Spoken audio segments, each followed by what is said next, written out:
I guess they wanted to put him over because he's going in the Hall of Fame, but AJ is the one with the big storyline and the new character. It seemed like AJ really needed this win a lot more. But we don't really know where they're going with this AJ redemption angle, so maybe they're throwing a curveball in there. Who knows? A fine match. I just don't know if I agreed with the finish. Main event. For the world title, Sting versus Bully Ray. No holds barred.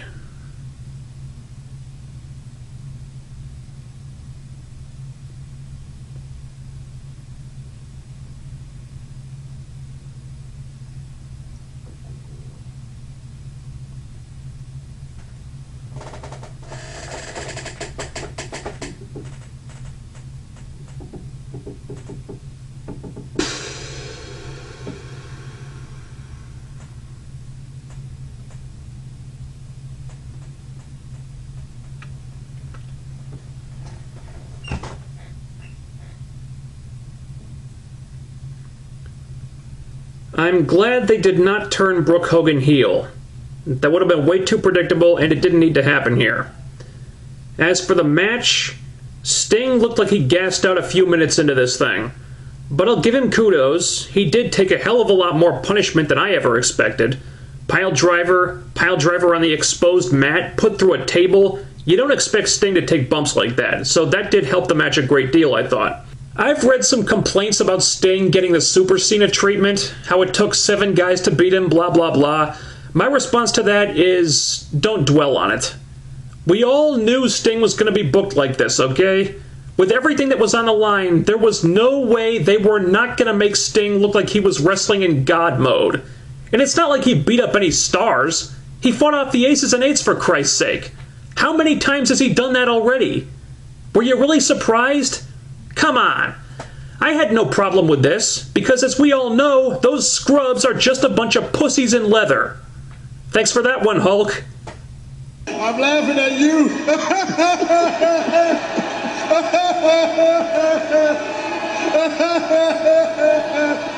Now, having said all that, there were some things that greatly annoyed me here.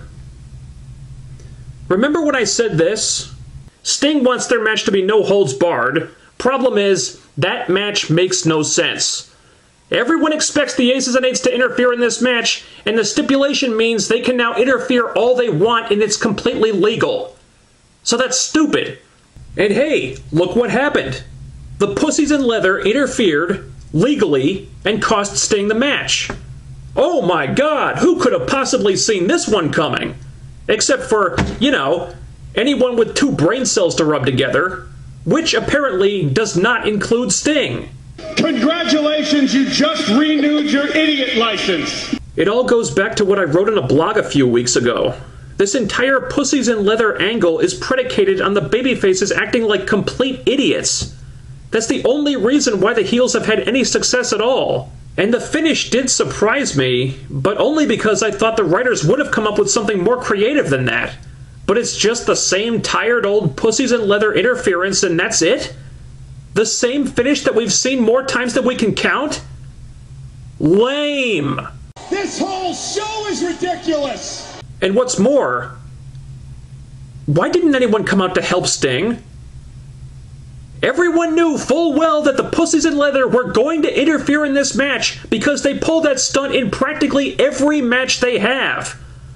I would think that a whole bunch of babyfaces would be ready to hit the ring at a moment's notice when this happened, but Sting is getting beat down by the entire faction, and no one comes out to help him?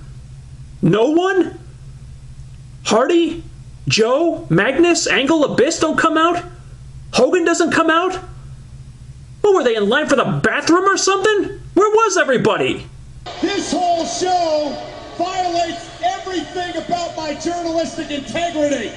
I thought a great way to do this would have been for Sting to get beat down by the pussies in leather. He tries to fight them off, but he just can't overcome the numbers. Then the babyfaces pour out. They take out the heels, so it's back to one-on-one. Sting looks like he's finally got this, only for Matt Morgan to jump out of the crowd, hit the carbon footprint, and have that be why Sting lost.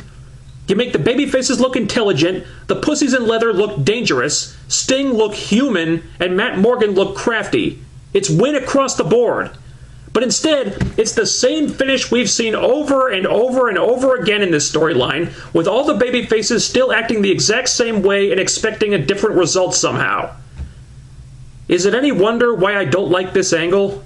I was a war correspondent, and now I'm covering this! But despite that stupidity, the match was better than I expected, and the finish was what needed to happen. Under the circumstances, I can be satisfied with that. And you know, I thought Slammiversary came off pretty well. I did not have the highest expectations for this pay-per-view, and the end result was a strong one. I was pleasantly surprised.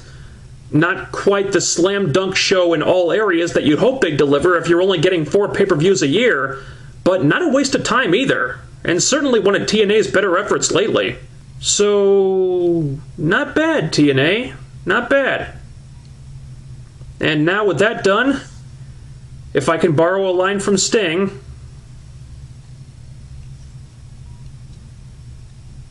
it's showtime. Many months ago, Fourth Dimension Fool Killer decided to use me as a pawn in his plot to discredit and destroy Terminator NJ. All the mysteries, the mind games, the Twitter feuds, the sleepless nights, the damage to my reputation, everything that's happened since then has all led up to this moment. No holds barred. Buried alive. One way or another, one of these assholes, if I'm lucky, maybe both of them, will not survive this. It's been almost a year in the making, and I, for one, cannot wait anymore. And so, at long last, the time has come.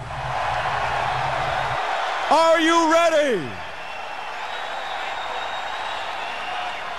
Wrestling fans, are you ready? For the thousands in attendance and the millions watching around the world, ladies and gentlemen, let's get ready to rumble!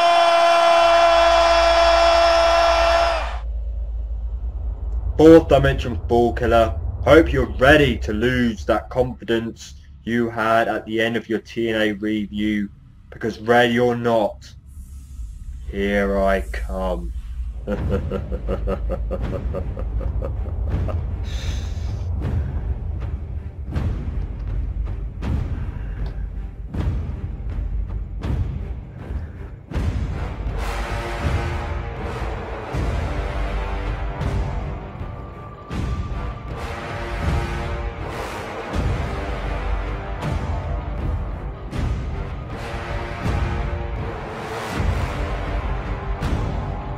can sense your fear already.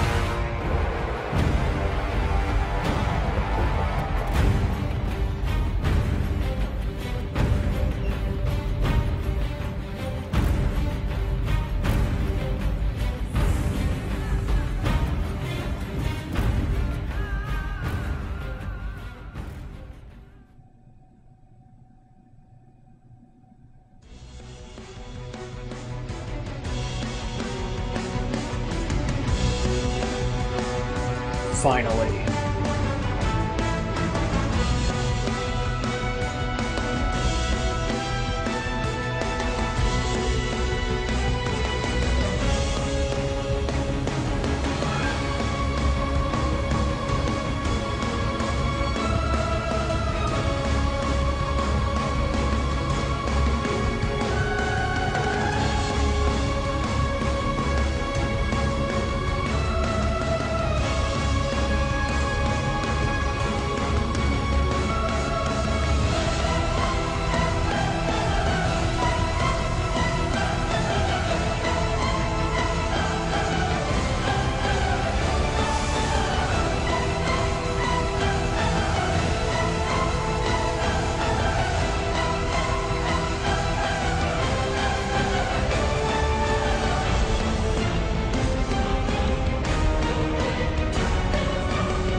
The following no-holds-barred buried alive match is scheduled for one fall. Introducing first, fighting out of the red corner. He stands 5 feet 9 inches tall. He weighed in at 170 pounds. He hails from a post-apocalyptic future where machines have enslaved humanity. Terminator NJ!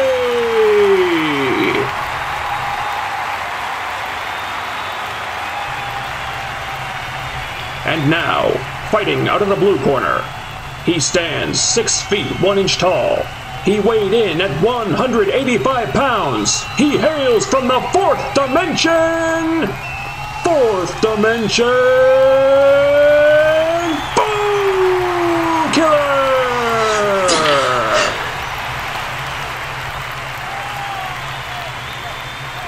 And now, the referee in charge of the proceedings, Fool Killer 99. Okay. Now, the State Athletic Commission requires me to say that I want a good, clean fight. But personally, I hope you two sons of bitches both kill each other. Are you ready? Are you ready? Let's get it on!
What the hell?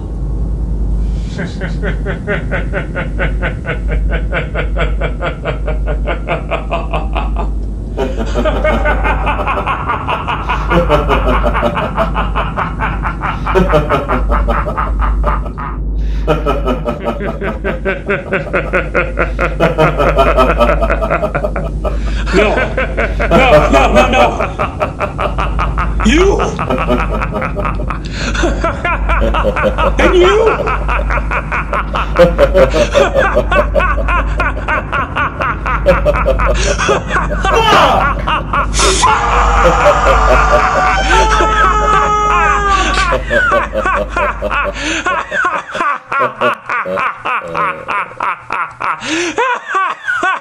Fuck!